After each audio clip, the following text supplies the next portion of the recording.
ইংরেজির প্রিপোজিশন একটি গুরুত্বপূর্ণ বিষয়।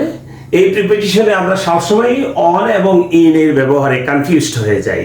আজকে আবার এই কয়েক সেকেন্ডের বিষয়টা লক্ষ্য করলে তোমাদের ইন এবং অন এর কনফিউজিং দূর হয়ে যাবে। আমরা অনেক সময় I am dash the bus, she is dash the car, এখানে আনসার করতে ভুল করি। তা I am on the bus আর she is in the car. এখন প্রশ্ন হলো যে বাসের ক্ষেত্রে কেন অন হবে আর কারের ক্ষেত্রে কেন ইন হবে? সুপ্রিয় শিক্ষার্থী, আমাদের বাস,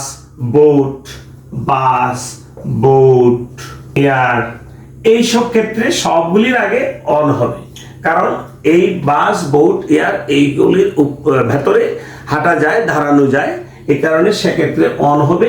আর যে সকল যানবাহনের ভেতরে হাঁটা যায় না, দাঁড়ানো যায় না, যেমন কার, তার আগে ইন হবে। ধন্যবাদ সবাইকে।